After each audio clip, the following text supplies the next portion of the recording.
네, 이제 말씀을 함께 나누도록 하겠습니다. 로마서 강의 마지막 시간입니다. 로마서 강의가 36번째 강의로 이제 마치게 되는데, 제가 이 로마서를 시작하게 된 동기가 있습니다.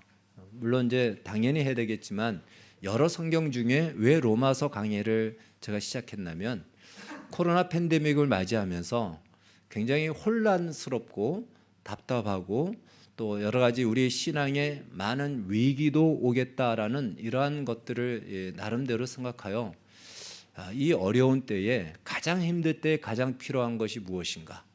단순한 어떤 위로의 말인가? 그것이 아니고 복음이다라고 여겼습니다. 우리가 복음을 바로 알면, 이 복음을 붙들고 있으면 어떠한 어려운 환경과 현실 속에서도 그것을 인내하며 참아낼 수가 있습니다. 바로 로마 교회가 그러한 교회였습니다. 그래서 로마서를 강의하기를 시작했습니다. 로마서는 그 복음이 무엇인지를 가장 잘 설명해 주고 있는 성경인 것입니다.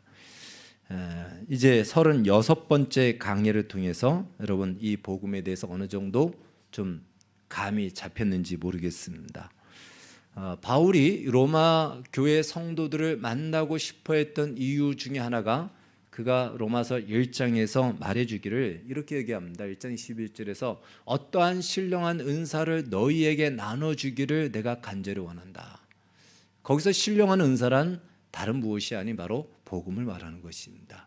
이 복음을, 너희가 알고 있고 너희가 받은 복음을, 그 복음의 부유함과 풍성함을 너희에게 더 나눠주고 싶다. 이 복음의 부유함을 너희에게 알려주고 싶다. 그것이 바로 바울이 로마서를 쓰게 된 또한 이 동기가 되는 것입니다. 왜 그러냐면 이 복음을 알게 되면, 이 복음의 부유함과 복음을 더 풍성하게 알게 되면 이 복음은 능히 너희로 하여금 견고하게 할 것이다. 그것이 로마서 1장에서도 말하고 오늘 우리가 읽은 본문에서도 마지막에서도 바로 능히 너희를 견고하게 하실 바로 그 복음의 주가 그 일을 이루신다라는 것입니다. 그래서 이 복음의 기능 한다면은 바로 우리의 신앙을 견고하게 한다라는 것이죠. 그러니까 우리는 로마서를 통해서, 이 로마서를 통해서 기독교 신앙의 핵심인 복음이 무엇인지에 대해서 우리는 제대로 알게 되고, 아는 것뿐만이 아니고 이 복음을 통해서 어려운 시대를 살아가면서 우리의 신앙을 지켜내는 정도가 아니고 우리의 신앙을 더 견고하게 할 수 있는 바로 그 비밀, 그 능력이 이 복음 안에 있다라는 것입니다. 그래서 바울은 오늘 25절에서 나의 복음이다라고 이렇게 얘기합니다. 원래 복음은 그리스도의 복음이죠. 예수님의 복음인데 그것이 나의 복음이 된 거예요. 여러분, 복음이란 성경 속의 어떤 이야기, 그리고 다른 사람이 이야기하는 이야기가 아니고 나의 복음이 되어야 됩니다.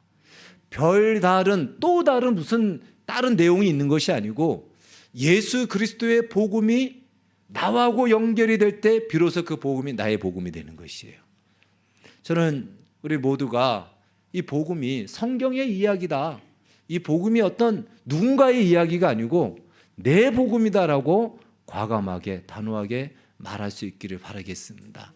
이번에 다니엘 기도회를 통해서 그 많은 분들의 공통적인 어떤 반복적으로 나왔던 간증 중에 하나 무엇이냐면, 예수님을 만남으로 복음을 깨달음으로 말미암아 세상이 새롭게 보였다라는 것이에요. 그러니까 그때서야 비로소 복음이 나의 복음이 되는 거예요. 그 복음이 시작되는 것입니다. 그 나의 복음이 전부가 아니고 그것이 시작인 것이에요. 그냥 성경의 이야기, 또 다른 사람의 이야기가 아니고 내 복음, 나의 복음이라고 말할 수 있는 그 시작, 그것이 바로 복음을 깨닫고 예수님을 만나는 순간인 것입니다. 그런데 이 나의 복음을 달리 해석하는 단체가 있습니다. 그게 우리 기독교 안에서 있기 때문에 여러분들 주의 깊게 잘 들어야 됩니다. 많은 사람들에게 영향과 도전을 끼치는 분이에요. 그런데 그가 말하는 나의 복음은 우리 성경에서 말하는 그리스도의 복음이 아닌 거기에 덧붙여진 무엇이 있습니다. 그래서 우리가 잘 들어야 돼요. 정말 잘 들어야 되고, 성경에서 그냥 도전이 되고 그냥 은혜가 된다고 해서가 아니고 바른 복음을 들어야 됩니다. 바울의 이 나의 복음은 별다른 독립적인 복음이 아니고 그리스도의 그 복음, 하나님이 예수 그리스도를 주시고 우리를 사랑하셨다라는 이것이 이제 비로소 나의 것이 됐다라는 거예요. 별다른 이야기가 아니고 그것이 내 삶의 근거가 되고 내 삶 속으로 인생 속으로 들어와서 그 복음이 나의 인생을 바꾸었다. 이것이 바로 나의 복음인 것입니다. 바로 이러한 복음이 여러분들 모두에게도 세상 무엇과도 바꿀 수 없고 또 나를 설명할 때 이 복음을 말하지 않으면 나를 설명할 수 없는 바로 그런 나의 복음으로 자리매김하기를 축원합니다. 바울은 이제 로마서를 마치면서 지금까지 이야기했던 이 복음에 대해서 다시 한번 짧게 그러나 아주 선명하게 이 부분을 정리하고 있습니다. 오늘 우리가 읽은 말씀은 비록 25절, 26절, 27절 짧은 문장이지만 짧은 본문이지만 이 안에 이 복음에 대한 이 부유함을 아주 핵심적으로 다 말하고 있다는 사실입니다. 그래서 그 부분을 우리도 이 로마서를 정리하면서 한번 살펴보도록 하겠습니다. 복음은 구약 시대에도 있었습니다. 이 구약 시대에도 있었는데 구약 시대에는 조금은 우리가 흐릿한 거울을 보면은 선명하게 보이지 않죠. 그러듯이 흐릿하게 그 복음이 구약 시대에 소개되고 있었는데 그러다가 신약 시대에 와서 예수님이 이 땅에 오시면서 그 복음이 아주 분명하고 선명하고 천연 칼라색처럼 예수님을 통해서 복음이 무엇인지 비로소 거기서 확 나타나게 됩니다. 정점이죠. 그래서 예수님은 복음의 정점입니다. 예수님을 통해서 우리는 이 복음이 구약에서 어떻게 하나님이 준비하셨고 어떻게 이미 알려주셨고 그리고 신약에 이르러서 이 복음을 나타내셨는지를 우리는 알 수가 있습니다. 그래서 오늘 우리가 읽은 말씀에도 이 복음은 바로 감추어져 있었고 선지자들의 글에도 나타났다라고 소개하고 있는 것입니다. 자, 오늘 본문에 나온 대로 이 복음은 또한 하나님의 명령을 따라 주어졌습니다. 본문에 나오죠. 하나님의 명을 따라. 이 복음의 놀라운 은혜와 능력은 누구로부터 주어졌냐면 하나님으로부터 주어졌다라는 것입니다. 그래서 바울은 로마서 1장 1절에서 이 복음을 말할 때에 하나님의 복음이다라고 말하는 것이에요. 하나님의 복음이에요. 하나님으로부터 시작됐다라는 것이에요. 예수 그리스도를 누가 우리에게 주셨죠? 하나님이 주셨습니다. 그러니까 이 복음은 하나님의 복음이에요. 하나님으로부터 시작된 복음이기 때문에 결코 중단될 수 없고 누구도 방해할 수 없다라는 이 사실을 우리가 꼭 기억하시기를 바라겠습니다. 뿐만 아니라 이 복음은 유대인들만이 아니고 모든 민족을 대상으로 한다. 오늘 본문에도 나오죠. 모든 민족이 믿어 순종하게 하기 위해서. 그래서 이 복음은 대상이 모든 민족이라는 것입니다. 여기에는 누구도 차별 없이 모든 사람이 이 복음을 들을 수가 있다라는 것입니다. 그리고 이 복음의 기능이 바로 무엇이냐면 우리의 신앙을 견고하게 한다라는 것입니다. 아울러 복음의 목적, 복음의 열매에 대해서도 오늘 이렇게 성경은 얘기하고 있습니다. 우리로 하여금 이 복음을 알고 믿고 거기서 멈추지 않고 순종하는 자리까지 이른다. 오늘 본문 26절에도 말하고 있죠. 모든 민족이 믿어 순종하게 하시려고 알게 하신 것이다. 이것은요 로마서 1장 5절 그러니까 바울이 로마서를 시작하면서도 말하기를 모든 이방인 중에서 믿어 순종하게 하나니라고 말하고 있습니다. 그러니까 복음의 최종적 목적은 무엇이냐면요 이 복음을 아는 것으로 그치지 않고 왜 알아야 되냐면 우리가 믿어야 되기 때문에 아는 것입니다. 여러분 믿는 것은 알미 전제되지 않으면 믿는 것이 아니에요. 알미 전제돼야 제대로 믿는 것입니다. 그러니까 모르고 믿으면 그것을 맹신이라고 얘기합니다. 우리 기독교 신앙은 맹신이 아닙니다. 내가 뭘 믿는지를 아는 거예요. 하나님이 우리를 사랑하셨다는 것을 아는 겁니다. 예수님이 나를 위해서 십자가에서 죽어주셨다라는 그리고 나에게 영원한 생명을 주셨다라는 이 사실을 아는 것입니다. 그리고 우리는 그것을 아는 정도가 아니고 지식 정도가 아니고 믿어요. 근데 믿는 것은 그 믿음은 우리의 삶 속에서 그 복음에 순종하는 것으로 증거되고 확인되어진다라는 것입니다. 그래서 이 복음은 믿어 순종하는 자리까지 이르게 하는 것이 복음의 최종적인 목적이다. 열매다. 왜 우리에게 복음을 주셨는가? 바로 이 자리에 이르게 하기 위해서. 그래서 순종한다는 것은 어떤 공로를 얘기하는 것이고 어떤 행위를 말하는 것이 아닙니다. 복음은 조금 더 확장한다면 말씀이라고 볼 수 있습니다. 율법이라고 볼 수 있습니다. 그러니까 하나님의 말씀과 율법을 우리가 순종하는 것은 우리의 어떤 공로와 우리의 행위 때문에가 아니고 바로 믿음으로 말미암아 그 믿음이 내 안에서 밖으로 나타날 때 무엇으로 나타나냐면 순종과 말씀에 대한 복종으로 나타나는 것입니다. 그래서 이것은 사실은 행위와 믿음을 구분할 수 없고 하나라고 볼 수 있는 것이에요. 그래서 믿어 순종하는 자리까지 이르는 것이 바로 복음의 최종적인 목적이다. 그러면 이 복음에 순종하는 것은 그냥 그것이냐? 그것이 아니고요. 바로 그것이야말로 마지막 절에 나와 있는 지혜로우신 하나님께 예수 그리스도를 말미암아 영광이 세세에 무궁하도록 있을지어다라는 송령, 찬양이 되는 것이다라는 것입니다. 다른 말로 하나님은 영원 전부터 영원까지 영광스러운 분이십니다. 즉 우리가 어떠한 행위를 함으로 말미암아 하나님이 영광을 받으시던가 또 그 영광이 더해지던가 혹은 영광이 완성되어지던가 그렇지 않다라는 것이에요. 하나님은 하나님 홀로 완전한 영광 속에 거하십니다. 그런데 우리가 순종하는 것은 우리가 하나님께 영광을 돌린다라고 할 때는 우리의 순종으로 하나님의 영광이 없는 영광이 생기는 것이 아니고 그것은 다른 말로 하나님의 영광에 쉽게 말하면 우리의 발을 하나 더, 우리의 손을 더 하나 얹는 것이라는 거예요. 다 된 식탁에 숟가락 하나 올리는 게 어렵지 않죠. 그 숟가락 하나 올림으로 그 다 차려져 있는 것을 다 누리는 거 아니겠습니까? 우리가 하나님의 말씀에 순종하고 그 말씀에 복종하는 것은 하나님의 영광에 숟가락을 하나 얹는 거예요. 그 영광에 참여하는 것입니다.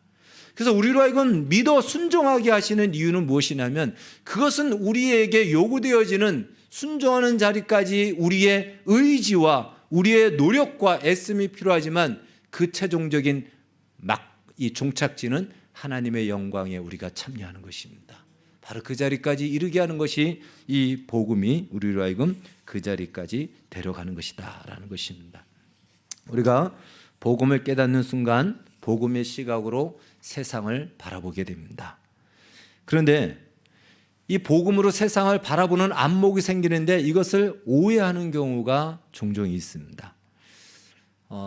이번에 다니엘 기도회에 공통된 앞서 말씀드린 대로 그 간증 중에 이분들이 예수를 만나고 복음을 깨닫는 순간 세상이 달라 보였다라는 거예요. 하늘이 달리 보이고 나무와 꽃들이 달리 보이더라는 거예요.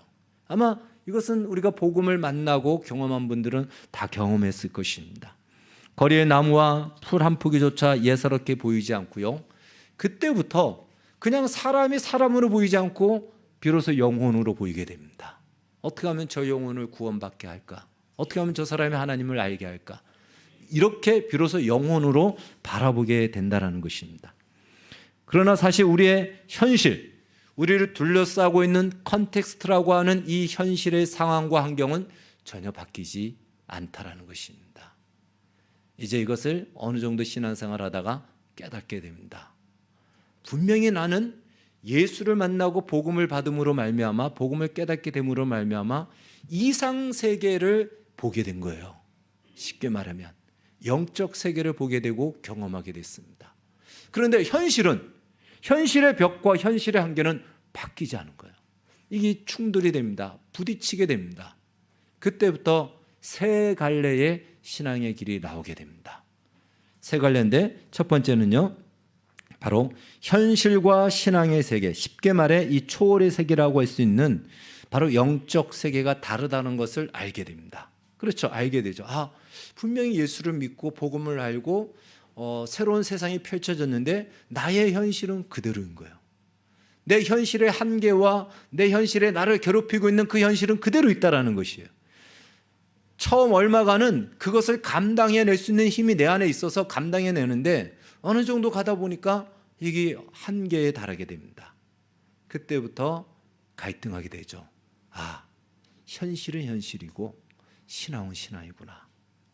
우리가 현실을 살아가면서 직장 생활을 하던가 사업을 하던가 또 인간관계 속에서 예수를 만나고 난 뒤에 너무 좋으니까 베풀고 나누고 합니다.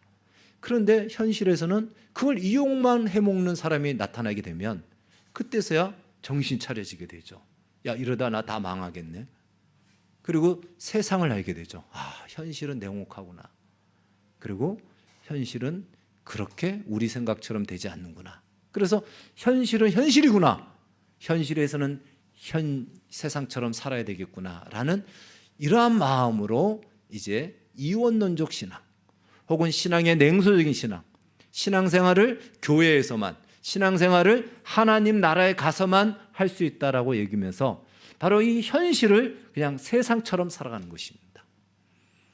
뭐 그 사람이 구원을 받았다 못 받았다 이 얘기하는 것이 아니에요. 당연히 구원을 받았죠. 그럼에도 불구하고. 그런데 여기서의 문제점은 무엇이냐면 바로 그 사람은 그 남은 현실의 시간 동안 신앙을 살아내는 기회를 잃어버린다는 것이에요. 신앙을 증명하고 신앙을 누릴 수 있는, 경험할 수 있는 바로 그 기회를 잃어버린다는 것이 안타까운 문제인 것입니다. 두 번째는요, 현실을 무시한 채 신앙으로만 사는 것입니다. 다른 말로 신앙으로 현실을 지배하며 사는 거예요. 그냥 현실을 무시하는 거예요. 이 현실적인 모든 문제, 우리가 상식이라고 이야기하는 것 자체를 다 무시하고 오로지 영적으로만 소위 이야기하는, 우리가 보통 광신적인 신앙이라고 얘기하는 바로 이러한 신앙으로 현실을 살아낸다라는 것입니다. 이런 분들은요, 정말 대단한 신앙심을 가지고 있습니다. 그런데 그들이 그러한 신앙을, 그러한 좀 광신적이다라고 하는 이 신앙을 가지게 된 이유는 무엇이냐면 신앙과 현실에 대한 제대로 된 교육과 이해가 없었기 때문에 그렇습니다. 그래서 신앙생활할 때 잘 배워야 돼요. 처음에 신앙생활할 때 잘 배워야 됩니다. 어떠한 신앙에 우리가 터를 가지냐에 따라서 그 위에 쌓는 열매가 모습이 달라지기 때문에 그렇습니다. 세 번째는 바로 현실을 신앙으로 살아내는 것입니다. 즉 현실을 무시하지 않고 그 현실을 신앙의 현장으로 삼는 것이라는 거예요. 신앙이란 이상세계에서만 존재하는 것이 아니라 현실이 있기 때문에 비로소 신앙이란 말도 존재하는 것입니다. 그러니까 저 어디 구름 위에서만이 아니고 이 현실이 있기 때문에 현실에서 우리의 신앙을 이야기할 수 있다는 것이에요. 현실을 살 때 신앙으로 현실을 살아내는 것입니다. 즉 이 현실을 우리의 신앙을 확인하고 이 현실을 우리의 신앙을 증명하는 현장으로 삼는 것입니다. 이것이 바로 우리가 추구하고 추천하고 또 이것이 오늘 말씀의 또한 우리의 방향이기도 합니다. 그래서 이 현실의 한계, 현실의 벽을 느낄 때에 현실은 현실이구나, 신앙은 신앙이구나. 이 현실 속에서 신앙으로 살아내기 어렵구나, 안 되겠다. 이렇게 주저앉는 것이 아니고 바로 신앙으로 그 현실을 살아내는 겁니다. 그 어려움과 힘듦을 감내하고 경험하고 손해를 보면서 하나님이 간섭하심과 일하심을 믿고 기도하고 기대하고 하나님을 바라볼 때 하나님께서 그 현실 속에서 하나님의 살아계심을 증거하고 나타내고 보여준다는 것입니다. 그것은 현실의 환경을 바꿀 수도 있지만 바뀌지 않음에도 불구하고 그 현실에서 주저앉지 않고 거기서 당당히 설 수 있는 우리를 만들어내시는 하나님을 우리는 확인하게 되는 것입니다. 바로 우리가 추구해야 될 신앙이고 이것이 건강한 신앙인 것입니다. 그렇다고 앞에 첫 번째, 두 번째 신앙을 가진 사람들이 문제가 많고 구원도 받지 못한다 그 얘기가 아닙니다. 다른 말로 우리에게 주어진 현실을 신앙으로 살아낼 기회를 잃어버린다는 것이 안타깝다는 것이에요. 그것을 살아낸다는 것은 즉 하나님의 영광에 우리가 참여하는 것이고 그 영광을 누리는 것인데 그걸 이 땅에서 누리지 못하면 그 시간이 매우 아깝고 헛이 된다라는 것입니다. 로마서의 핵심 단어는 복음입니다.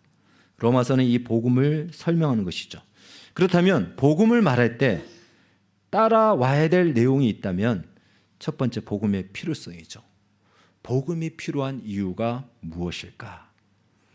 여러분, 세상 사람들은요, 대부분이 아니다, 그냥 다 자연주의자들입니다.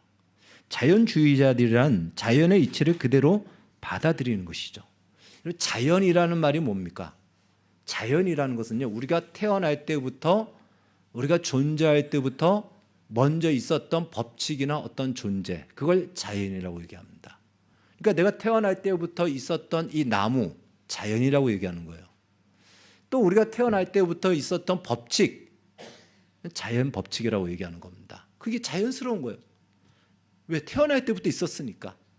그런데 그것이 만약에 바뀌어지면 부자연스러운 거죠. 이변이라고 얘기하죠. 예를 들어서 추운 지방에서 겨울이 되면 눈이 오는 것은 자연스럽습니다. 그런데 저 아프리카나 동남아에서 눈이 오면 이변이죠. 자연스럽지 않은 거예요. 그럼 객관적으로 본다면 뭐가 자연이죠? 우리는 고민해 봐야 됩니다. 눈이 오는 것이 자연스러운 겁니까? 광야에서 만나가 내릴 때 만나가 내리는 것이 기적입니까? 자연스러운 겁니까? 여러분도 한번 대답해 보십시오. 기적입니까? 자연스러운 겁니까? 애굽에서 나온 사람에게는 기적이에요. 광야에서 만나가 내리지 않았기 때문에, 내리지 않았던 것이 그 원래의 자연이었기 때문에. 그런데 광야에서 태어난 아이들은 태어날 때부터 만나가 내렸어요. 태어날 때부터 아침마다 만나가 내렸습니다. 그들에게는 자연스러운 거예요. 그러니까 자연과 기적은 하나님께는 하나인 것입니다. 그러니까 우리가 자연의 법칙으로 하나님을 규정하고 또 하나님을 판단해서도 안 되고요. 또 기적으로만 이 자연을 다 다스린다는 것도 맞지 않습니다. 하나님은 자연의 법칙을 통해서 세상을 통치하시고 또 필요할 때는 기적을 통해서 하나님은 세상을 통치하십니다. 그러니까 하나님에 대한 올바른 암과 이해인 것이죠. 그래서 사람들은요, 바로 이 자연스러움은 쉽게 익숙해 있습니다. 그러니까 사람이 태어나서 살아가다가 병들고 죽는 거, 생로병사라고 하는 것을 그냥 자연스럽게 받아들여요. 그러면 문제가 없습니다. 근데 살다 보니까 이게 자연스러운 건 아닌 것 같다라는 거예요. 인생을 살다 보니까 인생이 행복하지 않습니다. 뭔가 행복을 꿈꾸는데 행복스럽지 않고 우리 인간 살아가는 현실이 녹록치가 않은 거예요. 그리고 우리가 또 죽어야 됩니다. 죽고 싶지 않은데도. 그래서 사람들이 고민하게 의문을 품게 됐죠. 과연 왜 우리의 인생은 행복하지 않을까? 왜 인간은 죽어야 될까? 과연 인간은 누구인가? 나는 누구인가? 라는 철학적인 질문을 하게 되고 인문학적인 의문을 품게 됩니다. 이것이 우리 역사 속에서, 인류의 역사 속에서 내려왔던 어떤 가르침들이고 또 문학이고 예술에서 나타나는 것이죠. 그런데 이 세상에서는 그 원인을 찾을 수가 없는 거예요. 이 생로병사가 자연스러운 것 같은데 거기에 우리는 받아들이지 못하겠다는 것입니다. 그래서 사람들은 죽지 않으려고 더 많은 영생할 수 있는 기술을 개발하려고 얼마나 지금 발버둥 칩니까? 그렇게 노력하는 단순한 생존 본능이 아닌 더 오래 살려고 하고 이 현실 자체를 더 행복한 삶으로 바꾸려고 하고 그렇게 하려고 하는 어떤 다른 동물들이 있습니까? 동물들은 그냥 그 법칙 안에서 살아가잖아요. 인간만이 이건 자연스럽지 않다라는 것을 그 본연 안에 가지고 있다라는 것이에요. 자연스러운 자연주의자이면서도 불구하고 이건 정상적이지 않다라는 문제는 다 자각한다라는 거예요. 그런데 왜 이런 문제가 나왔는지, 왜 우리는 이렇게 아파야 되고, 왜 우리는 죽어야 되고, 왜 우리의 인생의 문제는 이렇게 행복하지 못한 다툼 속에서, 싸움 속에서 살아야 되는가라는 이 고민을 하게 됐지만 결코 세상에서는 답을 찾지 못합니다. 원인을 모르니 해결책도 없는 것이죠. 바로 그것이 어디에 기록되어 있습니까? 성경에 기록되어 있습니다. 복음이 필요한 이유가 바로 그것입니다. 성경은 말합니다. 우리가 부자연스럽다고 말하는, 그래 자연스럽게 받아들이지 못하는 이 현실의 이 한계들, 이 다툼들, 뭔가 맞지 않은 것들, 그리고 죽어야 되는 이 모든 것들은 사실은 원인이 있죠. 그 원인은 세상에서는 찾지 못했지만 성경은 얘기합니다. 죄가 그 원인이었다라는 거. 그 죄가 원인이었기 때문에 해결책을 제시합니다. 복음이 그 해결책이라는 것.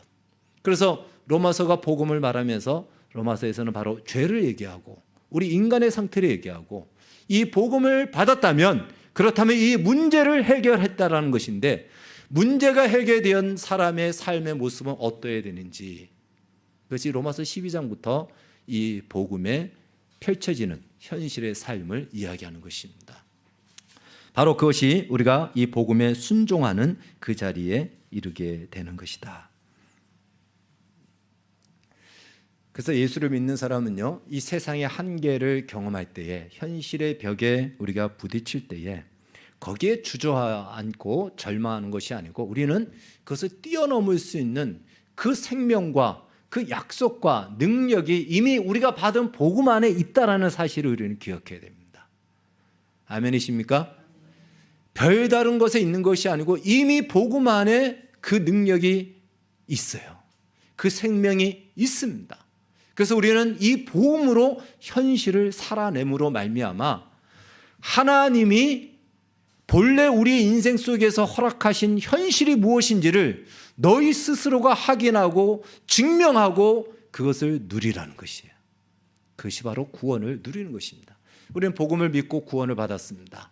그래서 구원을 누리는 것은 저 천국 가서만 누리는 것이 아니고 이 땅에서 그 구원은 이미 허락되어졌다는 것이죠. 그래서 이 땅에서 구원을 누리라는 것이에요. 그 누림이 무엇이냐면 내 안에 있는 생명을 끄집어내라는 것입니다. 내 안에 있는 약속을 끄집어내는 것입니다. 펼쳐내는 것입니다. 언제? 바로 이 안에 있는 우리 안에 있는 생명과 우리 안에 있는 이 구원과 부딪히는 현실, 이것을 자연스럽게 받아들이지 못하는 이 세상의 현실을 맞닥뜨릴 때에 그때 그것을 숨기지 말고 그것을 펼쳐내라는 것입니다. 그럴 때 우리의 현실은 구원을 누리는 현실로 변하게 될 것이고 바뀌게 될 것이고 우리는 그것을 비로소 경험하게 된다는 것입니다. 그것이 우리가 구원받은 이 땅에서 살아가는 삶의 이유이기도 합니다. 사실 천국에서는 우리의 신앙이 더 이상 필요하지 않죠. 거기서 우리가 누구를 막 믿어야지만 구원을 받고 그럴 이유가 없죠. 그 자체가 이미 우리의 삶이고 우리의 누림입니다. 예. 신앙이고 거기서 고민과 갈등할 이유가 있을까요? 없겠죠. 여러분 천국 가서 괜히 왔다 이런 고민을 하겠습니까? 그럴 뿐 없죠. 그러나 이 신앙이 능력으로 확인될 수 있는 그 현장은 바로 우리가 사는 이 현실이라는 것이에요. 근데 여기서 우리가 고민하지 않으면 역시 우리는 마치 이 땅의 천국처럼 살아야 되는데 천국이 아닌 세상처럼 사는 것이 되는 것이죠. 고민을 해야 됩니다. 고민은 이 땅에서만 할 수 있습니다. 갈등은 이 땅에서만 할 수 있다는 것이에요. 그래서 하나님께서 우리에게 시간과 공간과 하루라는 시간을 허락하시는 겁니다. 여러분 지나온 날을 한번 돌아보십시오. 우리 나라만 봤을 때 우리 예를 들어서 박사한 집사님이나 또 우리 현석호 집사님 인생 또 우리 김종숙 권사님의 살아온 인생의 시간 동안 얼마나 격동의 시간 우리 임혜자 권사님도 그렇고 다 그런 거 경험했지 않습니까? 8.15 광복부터 6.25부터 해서 우리 나라의 격변기를 다 경험했습니다. 근데 그러한 날들이 그러한 시간들이 있었기 때문에 우리는 그것을 기억하고 또 그것을 통해서 지금의 누림이 더 풍성해질 수가 있는 것입니다. 하나님이 우리에게 현실의 한계, 문제라고 하는 이 현실의 한계를 허락하시는 이유는 바로 그 현실의 한계 속에서 주저말지 않고 그 핍박과 어려운 시기를 통과하고 그것을 이겨냈던, 그래서 오늘의 대한민국의 이 영광이 있었던 것처럼 바로 그러한 갈등과 그런 고민이 없다면 우리의 신앙의 영광은 어디서 찾을 수 있겠냐, 그죠? 그래서 바로 우리에게 주어지는 이 현실은 바로 그때 그 영광을 더해주는 날로 허락되어지고 있다라는 사실입니다. 그래서 우리에게 이 현실, 우리가 만족스럽지 않은 현실을 하나님이 허락하십니다.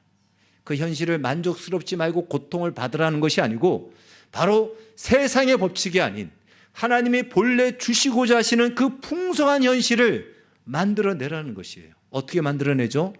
우리 안에 있는 생명대로, 우리가 받은 복음대로, 우리가 받은 말씀대로 우리가 살아낼 때 우리의 현실은 하나님이 일하시고 하나님이 변화시키시고 하나님께서 그 영광을 거기서 나타낸다라는 것입니다. 다니엘 기도회 중에 저는 이번에 참 은혜 많이 받았습니다. 그 많이 받은 은혜 중에서도 또 최영환 대표가 아웃 오브 보트라는 제목으로 간증을 나눌 때 은혜를 받았습니다. 풍랑이 불 때 배 안에 있던 제자들 그리고 예수님이 바다 위에 있을 때 바로 그 베드로가 거기를 나갔죠.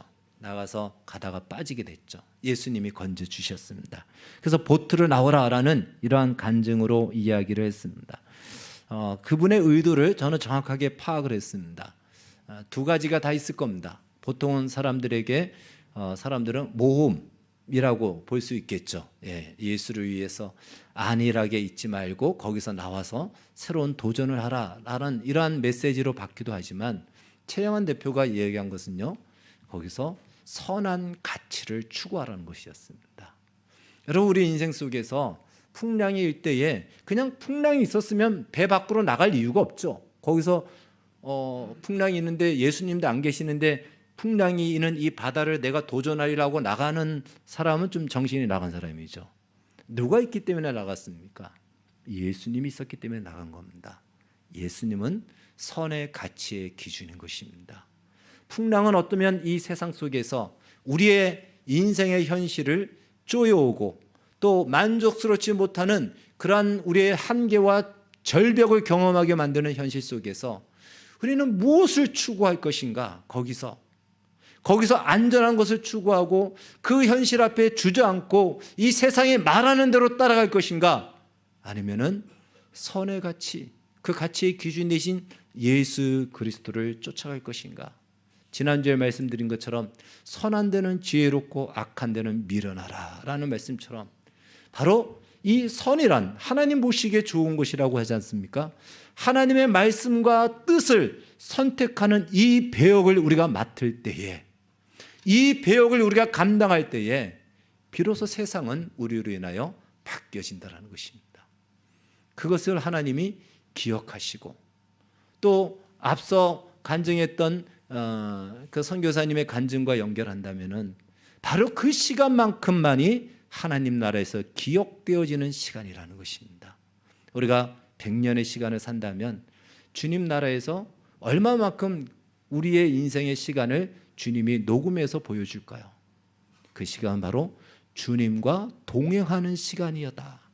주님과 동행하는 그 시간, 다른 말로 우리가 선한 배역을 맡을 때만 그 시간이 누적이 된다는 것입니다.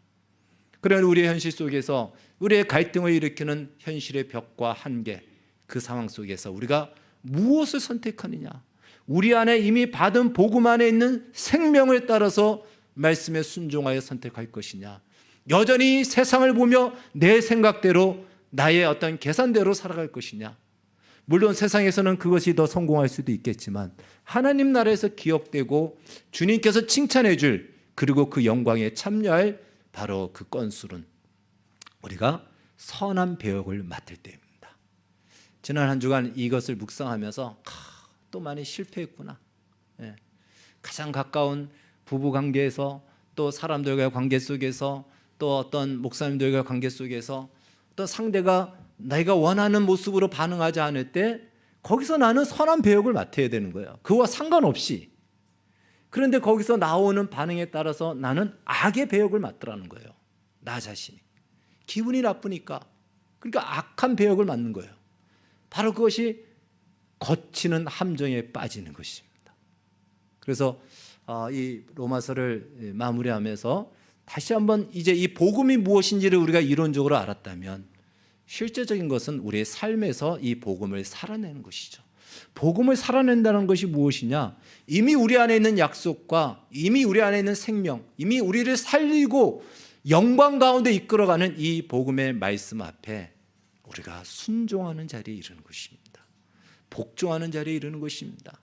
로마서가 계속 그것을 말하고 있죠. 너희를 박해하는 자를 박해하고 욕을 할 수 있겠지만 너희들은 선한 배역을 맡아라. 선한 가치를 따라 살아라. 그들을 축복하라. 이 배역을 맡는다라는 것 결코 쉽지 않습니다. 어렵습니다. 그래서 하나님 앞에 탄식하고 기도하며 몸부림치며 하나님의 은혜가 아니면 할 수 없다라고 기도하는 것입니다. 바로 로마서가 이것을 말하고 있구나. 그래서 복음으로 우리의 현실을 살아내므로 하나님이 본래 우리에게 주시고자 했던 그 구원의 부요함을, 그 풍성함을 현실에서도 누릴 수 있는 영광을 주셨구나. 그리고 이것이 성도의 자랑이고 명예이며 나중에 하나님의 영광에 숟가락 하나 얹어서 그 영광에 참여하는 바로 그 부르심으로 우리에게 이 복음을 주셨구나라는 것을 알게 됩니다.